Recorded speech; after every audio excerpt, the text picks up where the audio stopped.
Good morning, everyone. Thank you so much for joining us today. My name is Merle Massey, and I'm the coordinator for undergraduate research initiatives here at the University of Saskatchewan.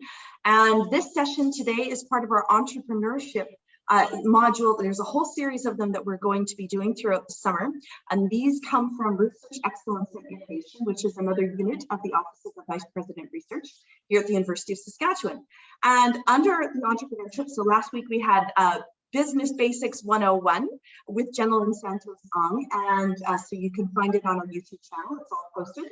This one is assessing a business idea using market research, and joining us today we have Christine Peng, who is a tech transfer officer with Research Excellence and Innovation. And with that, Christine, over to you. Perfect. First, I'm going to check. Can you hear me? Yes, sorry, I just muted myself. Absolutely, I can hear you great. Go ahead. Perfect.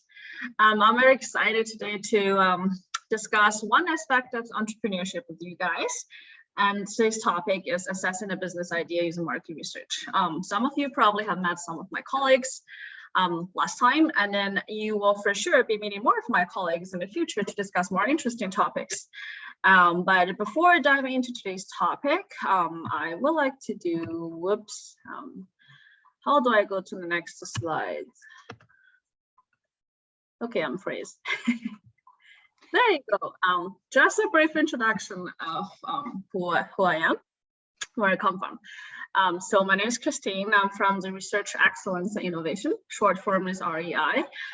We've been through a couple of reorganizations, and then so our name's been constantly changing. We originally had a name of Industry Liaison Office, and then it changed to Innovation Enterprise, or IE, and then now became REI. So we have longer and longer names, and then to make it easier for people to remember, we're normally just referred to as USASK Commercialization Office.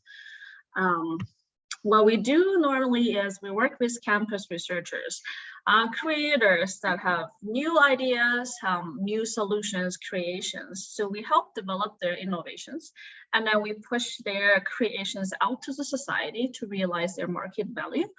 And we also in turn work with industry investors. So we connect them with our innovators so that our creators and researchers have more resources to create better solutions. And then if you are a story reader, you can check in, just do a simple Google search, USASK faculty, Stephen Fonley, who together with his two former students showed in this picture, as the professor is on the right side, and the two students were in the white coat. They had this pitch session in the Dragon's Dance TV show, and they were talking about how to use a specific technology to extract the gold from the industrial waste streamline. So it was a very interesting project, and if you want to read specific stories about this one, you can search this in Google and you'll find where this picture comes from. Also, this professor and his two former students had a startup company. So the founded this back in 2017, and the technology was further expanded, not only extracting gold, but also precious metals. And then you can use this technology to recover all these metals from the electronic waste. Even though the series pitching is declined in Dragon's Den, but the public appearance gauged a huge interest for this technology wildly. And then since then, they were able to raise quite a bit of money. And then the current value of this company is around 50 million. So that was a great success story of how we help pushing this new inventions technology outside to society. There are other stories that you can read if you want to search Indigo, as the company founded back in 2013, or Nadia Land, which was acquired by Aurora back in 2018. And then these two different companies did different things, and they were popular in their own fields. And then those are both the success stories from our office that these companies were able to generate significant annual revenue. So if you're interested in what these companies are doing, how they're functioning, feel free to search their names. So we'll dive into today's topic. We want to talk about market research. By definition, we define a market research as a systematic process that you collect, analyze, and interpret your data or information. And this could be about a target market you want, sorry, the number of consumers you want to count, or you want to know more about your competitors and your industry story as a whole. Now, the real question is, why do we want to do a market assessment? So, if you want to be an entrepreneur, or we all can be an entrepreneur, but that comes as a huge risk. So you're not going entirely as how you willingly to make these things happen, because there are a lot of obstacles and then challenges along the way. So before you go out blindsided in and invest 100% of your energy, you want to make sure that your method makes sense, and then the creations or the solutions you provide will be able to have a market, and then you would have a higher chance to succeed. So you will try your best to avoid failure. That's why you want to go through this thorough market assessment before you make your next move. Basically, a market assessment would give you more insight into the market viability. So basically, how realistic your product or service is in the market. And then, is there a high demand in your area? Is there a lacking of supply in your area, or it's oversaturated already? How many of the consumers you're thinking about regarding your product? And then, is there any competitor you want to consider before you provide the service or the product? And what kind of opportunities you want to identify? How good are you at treating threats? Do you have a backup solution when something risky happened and then you are not sure how to target that at such a stage?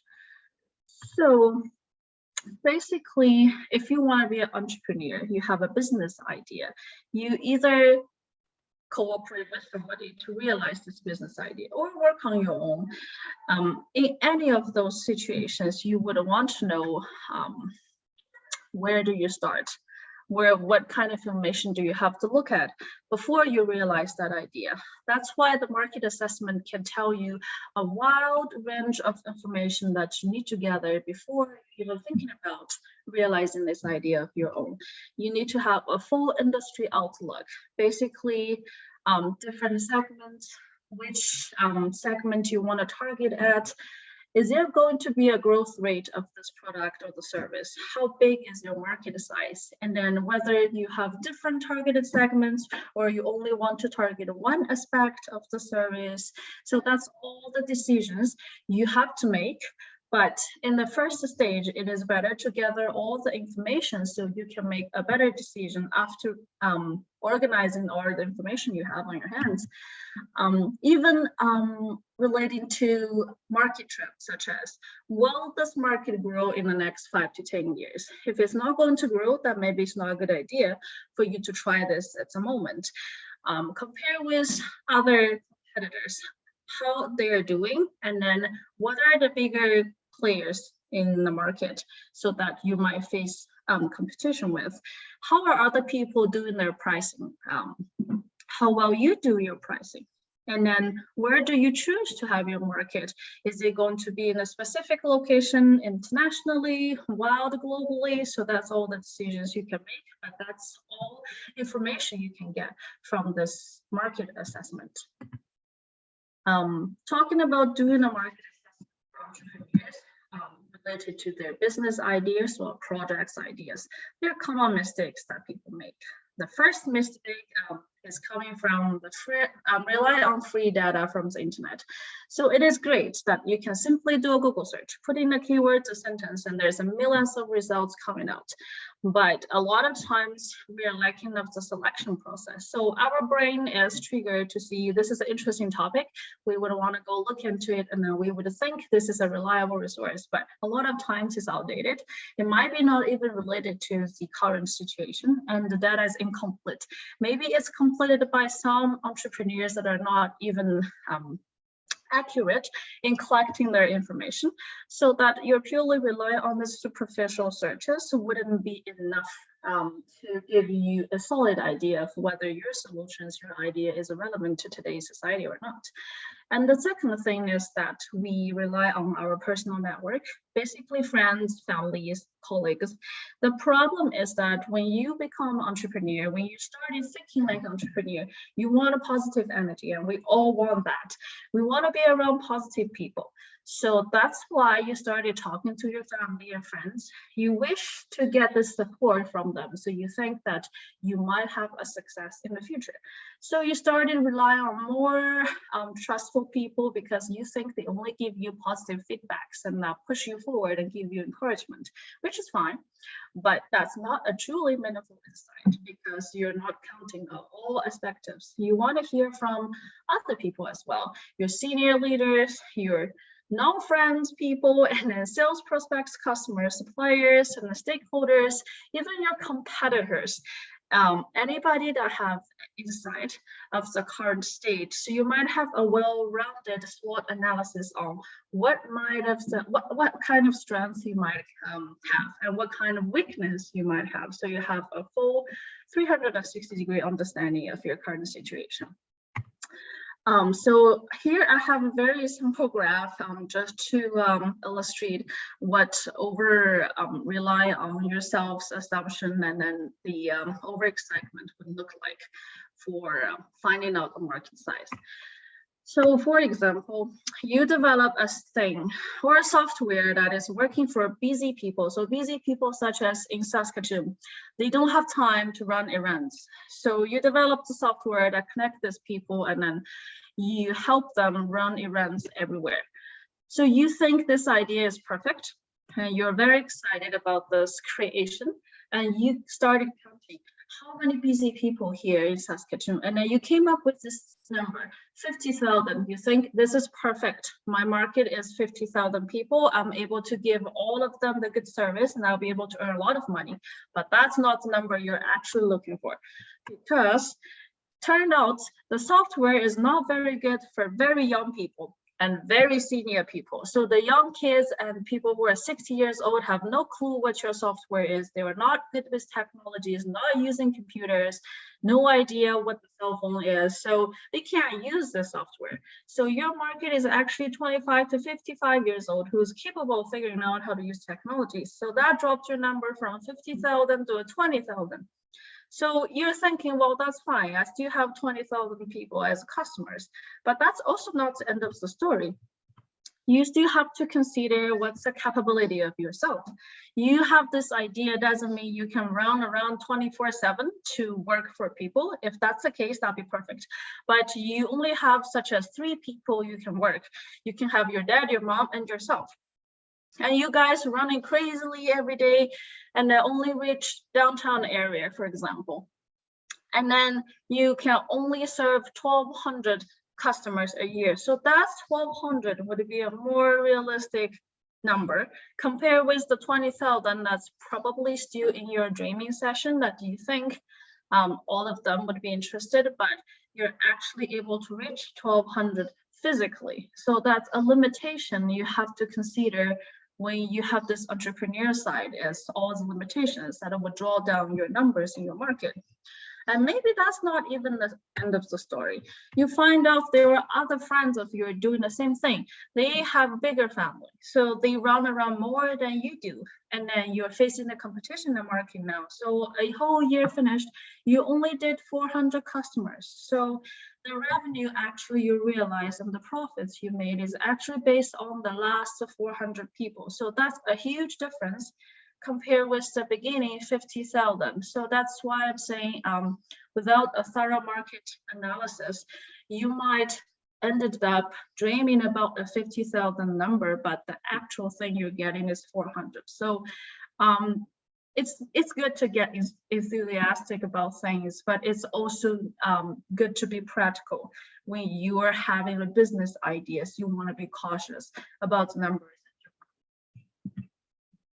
And the last mistake I want to talk about is I'm just relying on anecdotal feedback. So you heard something from somewhere, you receive feedback from a few customers. Those are the things are not very reliable resources, it is a good starting point to know how other businesses are doing, how other sectors are working, and then a little bit on the performance side. But if you really want to look into insights of businesses, of the markets, you need to start looking at systematic analysis report, not relying on a 1 year, 2 year data, and that wouldn't be a reliable resource. So we talk about, we definitely need to do a market research before you launch an idea for your business or service. And then we need to try to avoid those 3 major mistakes that I'll talk about before. And the second question is, how do we actually do this market research? So there are 2 ways that we can collect information. The first is, we call it primary information. So this information is first-hand data you gathered from original sources. That means you create a survey yourself, you can work with someone, hire someone to work for you. You guys stand on the street, interview hundreds of people passing by the corner, and then you collect and then you write down all their answers for your survey, and then you go back home, you organize and then categorize your answers and then form a report. Or you can do it online, create a survey yourself, send it out to a wide range of people, and then finally analyze the data you got. The good side about this process is that you can control what questions you want to ask. How do you want to collect the data? What time you're going out? Who do you want to work with? How much money you want to pay for that person you work with? So these are all controlled in your hands. Well, the downside is that you are physically limited to be able to do so much in a certain different time, and same as your friends and the people you hire. So you wouldn't be able to gather all market information you probably want. You probably won't be able to get some information in one localized area, such as just in Saskatchewan. You might not even know what happened in Alberta. That's why we're bringing in secondary information.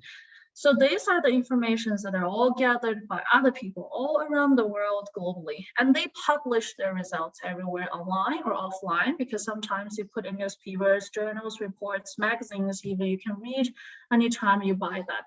And it's free for access, technically freely, sorry, not free, you can buy them. And then Google search online, there'll be people writing all kinds of reports, literature articles, talking about different things. The downside of this access, the first downside is that, of course, you don't have control of what other people are writing and how they collect their information. So you're questioning whether their resources are reliable or not. So this is actually hard to define. And the second downside is there will be so many journals, so many websites. A simple Google search comes with thousands of searches. So do you really have time to pick through 1 to 1,000 just to clarify whether these are all the information you needed? So this is kind of quite complicated and then tedious procedure if you want to collect information purely based on secondary information. So the bottom line here is that both information collection process has pros and cons. The best way to do it is combine them together. Do not rely solely on just gather information yourself. Do not solely trust on whatever information you found online. Rather, use your logical mind. Start analyzing information and start figuring out what timeline you have, and then which areas you want to be able to reach to, and then target your way through what actually you want to do using both of the primary and secondary information. So for primary information, I talk about creating surveys and then interviewing people just on the streets yourself, and that's a different section. What I want to talk about here is market research tools that you can use specifically to search for secondary information that is freely on the internet, freely to access. Everybody can have access to it. And the first tool would be using the search engine. So you have a Google and then, or other search engines, and then you could put your keywords in, and then there'll be results coming out. The problem of this is you have to be really focused. You really need to know which website you want to click, and then after you initial scan the website, whether information is useful or not. So you need to be really selective when you're using search engines like this. And there's another search tool that is through the private research companies. So there are a lot of private research companies there that you can pay a fee to get a thorough report of any topic that you're wishing to get. For example, you want to know how many companies are doing this COVID-19 vaccine stuff. And then you would go a Google search. And then during the Google search period, there would be some private company research popping out and saying, we have a template and report ready for you that you have to pay, such as a single membership, $5,000 to be able to have the 16 pages analysis. How many companies in how many different countries located in exactly which city are doing this COVID-19 vaccine. So the good side about this thing is they've already finished everything for you. They have all the information you need, including the numbers, the data, the specific location, how big your market is. But the downside is normally the membership is pretty big. And if you're a small company, constantly spending thousands and even hundreds of thousands on one report isn't really worth it. But if sometimes you're really needing an insight of certain things, certain technologies, projects, and that would be worth it for a one-time fee. The third one would be social media that you use, Facebook, Twitter, Instagram. They would constantly update the products and services line. They would post pictures, photos on what they're doing, which area they're doing, how many people are actually interested in this. You can even check on people's comments and see how popular this product gets. So that's basically a resource you can check when you're determining your market and what other people are doing, whether your competitors are launching new things, because they will be heavily advertising it through social media. And the last one, which probably is still the most useful one, I think, at this stage, is dig into your internal information sources. So before we jump into the next, before we jump into the internal information sources, I just want to share a couple of slides of what a private company's reports of a market assessment looks like.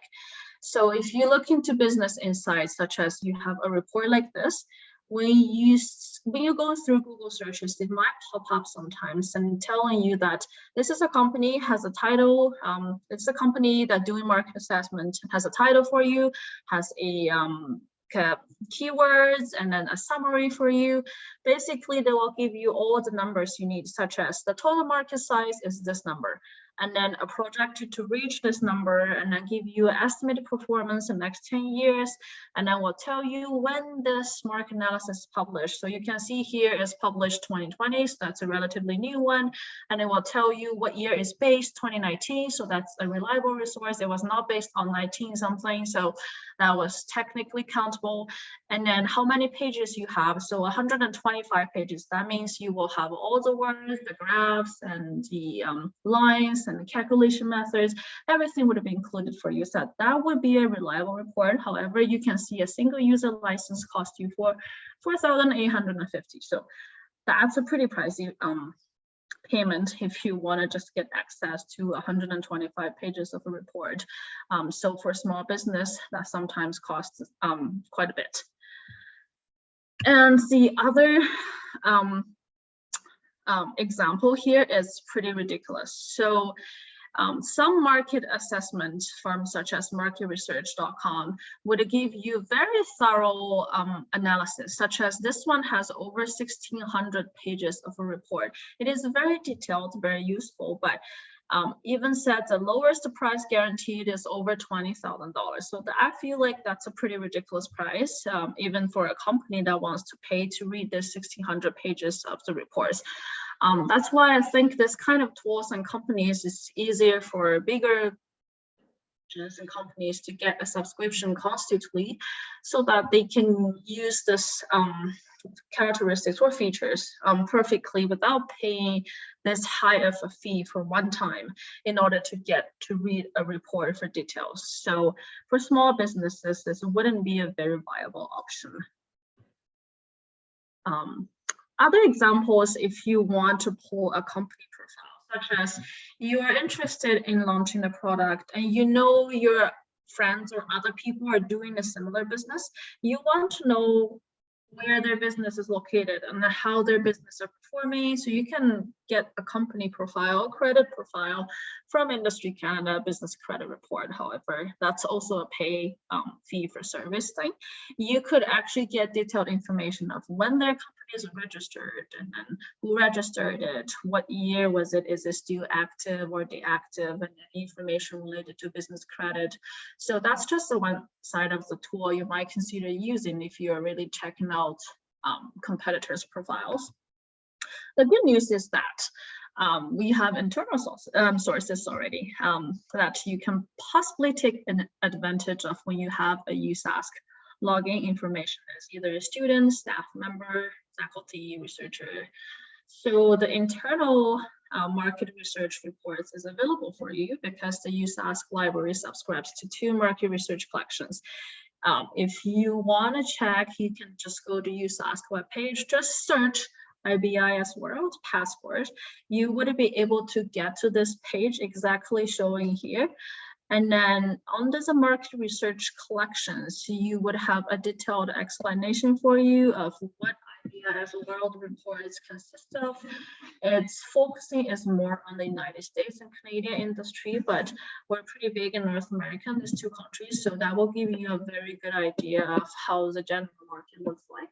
Or if you want to know the international market, the global market, consumer sessions, you would check all the passports. So feel free to put some keywords and sentences, whatever you want to search today or sometime after. Try this function out and see what kind of reports you can pull out from university library and see how the university library's reports organize their sessions and then how they illustrate and present you numbers and graphs, how they organize their reports. So that might give you an idea of what a good market assessment will look like, what kind of numbers you have. For this kind of market research assessment, you would also so if you go down in the same page, you would find there are a lot of information there, such as companies, competitors. So under the companies, competitors, you can find how many other companies are doing the same thing. Is there a fierce competition or there's actually no competition for this kind of thing? Economic indicators. If this product is going to benefit the society, how much profits can make, and then how much profits can make in the next 10 years? Is it going up or is it going down? Or even industry statistics. And actually, the university, I believe the library has also a link directly to Statistics Canada, or even it doesn't, you can just pop up and search Statistics Canada. It's just free information for everybody. Basically collecting such as COVID-19 related companies, how many companies are working on it, how many companies are selling medications for this, how many companies are selling vaccines for this. The thing about Statistics Canada is it's a very thorough information collection that give you all the numbers, but it doesn't give you any analysis. So it will only tell you 19 companies are working on it, but which one is the best, you don't know. You have to figure out yourself after reading all the statistics. But the market assessed reports or the market research reports would technically give you a more analysis side of the details, such as the writer would give a 10-year assumption of how the future performance would like, or any economic indicator saying that this would help the society to gain profits or not. So technically they have more of the analysis part of the details that is done for you compared with Statistics Canada. The next session I want to talk about is where do we start to do this market assessment report. So now we talk about it is very important when you have a business idea, you want to do even start this idea, and then avoid some common market assessment mistakes. And then utilize the primary and secondary information ways to form this market assessment report. After all this, we have the tool, we have the information ready. Now what we do with all this information we got, how should we put them together so that it makes sense for us to read? I want to talk about one approach that our office always use, and it's also pretty popular elsewhere. There are other approaches, of course, to logically organize your reports to form a full business plan, but this would be probably the easiest to go understand it. So when you have all those information ready, you used all the information, you had all information ready from all the search engines. You want to start writing a report so that it will finally come to a plan for your business. You should start with the customer needs. So you know what are people wanting and then what are people don't have at the time. So their society must have a gap that we're lacking of something that is yet to exist, or something exists but is not functioning very well. So you created something that could help with this kind of needs or significantly improve this kind of needs. You want to create that part as the beginning. You want to know who needs what. And then if you have that needs, that means bingo, good to go. The idea would be filling a gap in the society and it would help people out. So you want to know how you would realize that idea. That's your approach. And then you have your methods ready. So how you approach this creation, what kind of methods you want to use to bring this creation to the market, so that from your head and then put down to the paper, draw scratches, and then making sure that everything is aligned, and then the final product looks like this, and then needs to be ready by a certain day. So that's all during the approach process. And the next step is you want lay out a specific bulletins on how exact the benefits would work, which part that would exactly benefit people, and then how much benefits can you bring? Are your benefits better than the competitors? And then how would you price your product, and then how low your price can be so that people can purchase it easier, such as some things like that. That's all included in the benefits section that you want to lay out. And the last session is go check out what your competitors are doing, how they price their things, how they market their things. Can you do better? Is the competition very fierce and then that you wouldn't have a chance to get your product that year, or is no competition at all? That would be a very easy thing for you to get your product out in a. So those are the things that you need to check out, and then before forming this full business plan. Talk step by step. The need, when you try to figure out there is a gap in the market, this gap has to be a significant gap, so that something either not existed before or existed but is not functioning very well, and then your product service can give a huge effect or a huge improvement compared with what was existed before, such as the discovery of the CV, so the the invention that you previously, if you want to do something, everybody has to go to the Google, type everything out, and then try to look through the web page and start finding your information. But now you can talk to your phone anytime you want, and then anywhere. You can be traveling, you can be walking with your friends, and you just need to give your phone a talking message, and then your phone will just start looking for things you want. And then Siri also did this great thing that it will read out loud all the information back for you, so you don't even need to look at your screen, and you can hear whatever you're searching for at that time.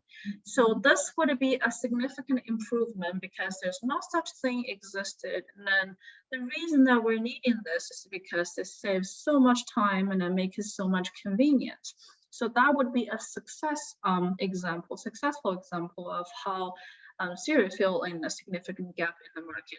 A lot of issues that people have when they're trying to define a need is often because they fell in love with their own idea. It is great that you have a new idea, you created on your own, you think this would work out, but that doesn't mean other people not even trying your idea before. They probably already thought about your idea ages ago and it's already exists in the market. So you're doing the repeating stuff, and that's the most common mistakes because you did not spend too much time to dig out what's out there, what's available that might outweigh your idea. So you're already putting too much resources and your ideas you define. So that's a bad start.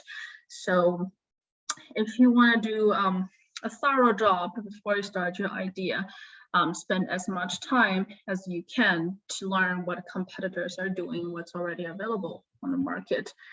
And the second part we want to talk about in this whole process is define your approach. So you need to have a compelling solution to this need that you already identified if you make sure there's a significant market. You want to go through iterations and then develop a full proposal or a business plan. Such as when Siri is trying to do its job, it's included how you want to present the data, though, how you want to read it, and then do you want to do a double screen presentation, or how much information do you want to put in the screen? Do you want to read from the beginning, or all these solutions needs to be included in this approach.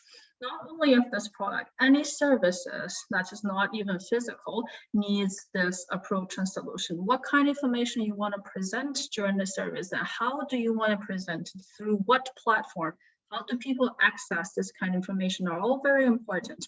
So this is a full plan that you can write a scratch out and then re-scratch it and redo it again and again until you reach to a satisfactory. After that whole process, you want to lay out the benefits.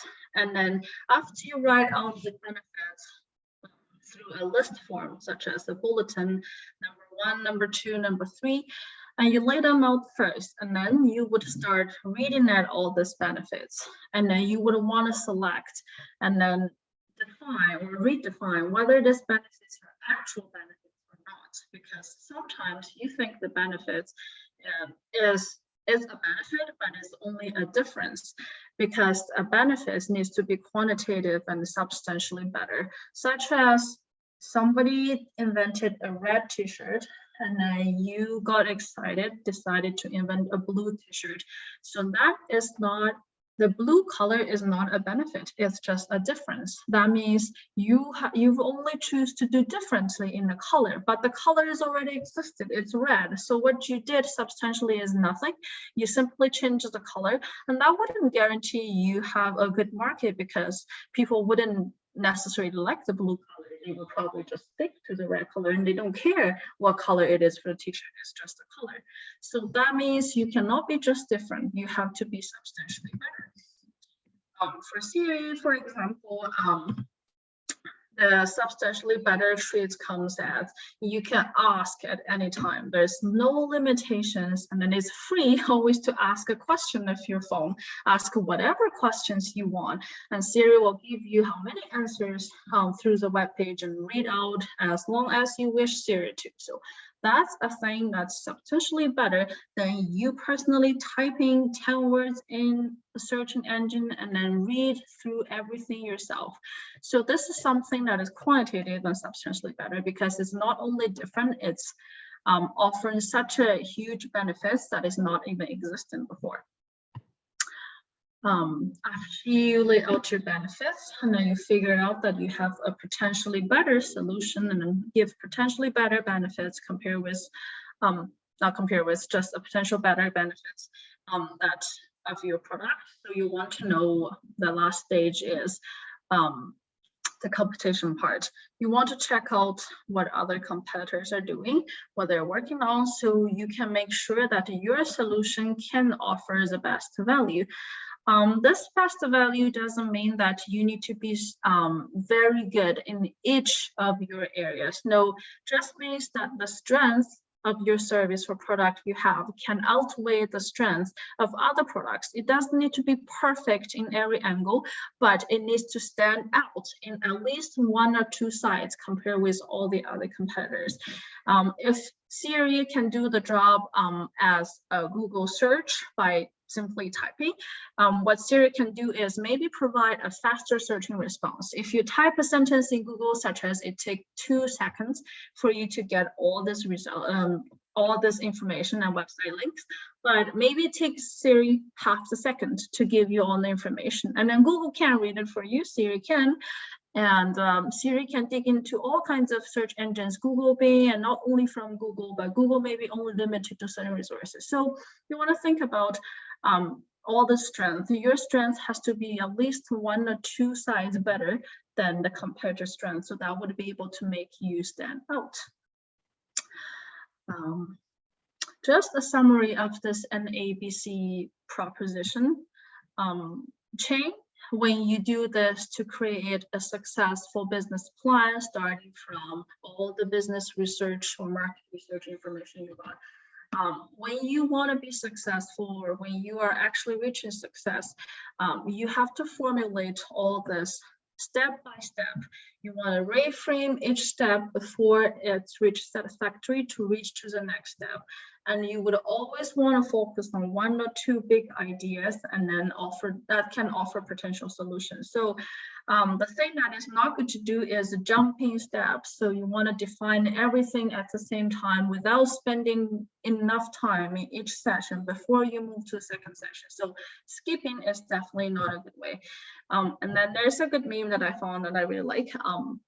How we define focus is that when you're focused, that means you go in one direction. You follow one course until you're successful. Such as you're working on the need part, you need to free your mind from the benefits part. So you don't start thinking about benefits at the same time you're working out your need. That will confuse you and then mess around the whole journey.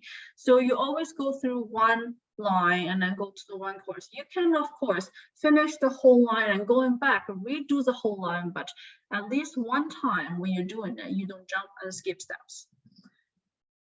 And that's basically the whole presentation I was doing today. Thanks so much for your time and patience. Hear me talking about all this. And then I'll put my contact information there. And then also you can just do a REI contact search in the USASK webpage. You can find all my co-workers' information, our titles, what we do in the office. And then again, we're called Research Excellence Innovation. And then I have my emails listed here. So feel free to contact me for any questions you have, anything you need assistance with. So we're happy and ready to help. Thanks. Christine, thank you so much. So just for the students and everyone who's here, if you have questions, you can either unmute yourself and ask them orally, or you can put them in the chat. Either is absolutely fine with us. I do have a question for you, Christine. I'm curious to know, of all of those things, there's so many steps, you know, to set up a business, but doing that market research is such a critical part of it. And I really liked how you broke it down, where people like ask their family, is this a good idea? And the family's like, yeah, this is great. And, you know, but they don't actually sit down and do the market research. Do you have any stories of businesses that kind of, you know, forgot to do their market research and sort of ended up in trouble, or conversely, maybe a business or two that did really great market research and ended up building something even better than what they had anticipated? That's a good question. So I can probably use one of my friends as a example. So I won't mention the names and the thing, but basically I have a bunch of friends that is a community artists. So they're a group, and then they teach people no age limits. So kids, adults do arts and crafts. And then this, I do not think this would be a successful story. So it's more of a like, they had this fantastic business plan that they want to do I don't even know what they call it, but they want to remodel your clothing, remodel your jewelry, remodel any arts pieces you have. And then they would redesign your art pieces and make it better, make it an advanced portion of the artist, and they would resell it in a different price. So this is a great idea. And then they think we would all love it. And of course, I loved it. And they talk to their family, talk to friends, they talk to the church community, which has probably 200 and 300 people. And everybody loves the idea. We even host the events in the church to support this fundraising stuff. We were able to get some money. And then they were able to start kind of part of the business just by realizing their ideas. The problem is they didn't realize in Saskatchewan, whole Saskatchewan province is not a very artistic province. I'm sorry to say that, but people love arts. It is not very regularly. Everybody would go out and thinking about, I need to check out some arts and craftsmen today. So the whole thing ended up being, it only attracts the people who know that they are the artists and work in a community. And the future fundraising events have less and less people coming in because it reached to a limit of the people. We just exhausted everybody we know, and all the other people wouldn't be really interested because they're not artists themselves. They don't have time to check out artist stuff. So that's a big issue when you're doing your business idea. You probably got very excited because a certain small communities are supporting your idea, but the whole province is not a really artistic area, so that you were not able to really push out your ideas in the whole province. So I wouldn't guarantee you benefits at all or profits. So that thing stopped. So the fundraising, the whole thing stopped, and now they're looking for grants and other stuff to support this business idea, because technically the first stage was a failure. So that's why I'm saying over enthusiastic about certain ideas is good, but realizing your bigger market is just a practical issue that you have to focus on. So I think that's just one of the stories. That's a really good one. How about one from the other side? Someone who did market research and took their idea and made it even better. I don't even know. I have a story of that, but probably some success stories from the office that's previously, such as the one that I said, the professor Stephen Foley, they did a pitch about their technology of extracting gold and precious metals from the industrial wasteland to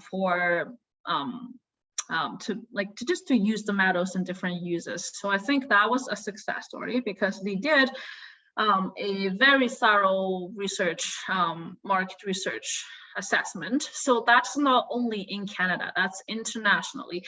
Everywhere needs this, everywhere create this industrial waste line. So it's totally waste, it's garbage, nobody's using it. And then you can turn this garbage line into something useful. So that was a thought that could be applied to every single corner of the world. As long as you have a factory, you have an industry, that method could potentially be used. That's why it is successful, because they make sure this method is not only used in one certain location, it could be used in every single location. And it's not something very popularly done before, because most of the companies were trying to generate something. They don't care about what they do with their waste and streamline. They normally just leave it out and then try to find some other companies to deal with this. So coming up with a solution like this is new, and it's a new solution. It's like a green technology that transferred everything back to the market. So that's something that is exciting, and it can apply to every single sector of the industry. So that's why it's successful. So I think ideas like gold. Yeah. And make gold and precious metals, so like ideas like that would be definitely more interesting, because the market is big. It's everywhere in the world, so that's not even a limitation anywhere. That you need to be certain location to be people need to be fancy in certain topics, so you need to be able to do that. No, that's something that as long as you have an industrialized city, you can do it. So yeah. Stephen Foley is actually coming to not this Friday, but next Friday. So Friday the 17th for our Lunch and Learn in the Granite Room in the Health Sciences Library. So if you're around on Friday, June 17th, and you want to hear from Stephen Foley about their work, he's specifically going to be talking about what it took to build his team, Oh, yes. Yeah, exactly. So that's his talk, but all are welcome. I don't see any questions coming in on the chat, but that was I really enjoyed thinking my way through, and I'd forgotten, of course, about some of the amazing resources that we have right here at the USASK campus. So I put in the chat the link to the USASK library guide, so, you know, with all the industry and market research links all in one hand. Yeah. Yeah, it's actually very useful, quite a benefit that if you're USASK students, that as long as you have a login information, you can use that subscription and then check out what's going on there. And it's pretty thorough and well-organized information. So I liked it. Definitely an advantage that you get from being a USASK student, staff, or faculty member. So definitely a good thing to play up. And thank you very much for being with us today and offering us your time. I have the video recorded and it will be posted as soon as it's ready. I didn't see any more questions coming in on the chat, and so I think we will leave it there, and everyone can go for lunch a couple minutes early. Thanks so much, Christine. That was fabulous. Jamie, my coworker, is here, so I just want to tack. Yes, I see Jamie too. Thank you so much. Take care, everyone. Yeah.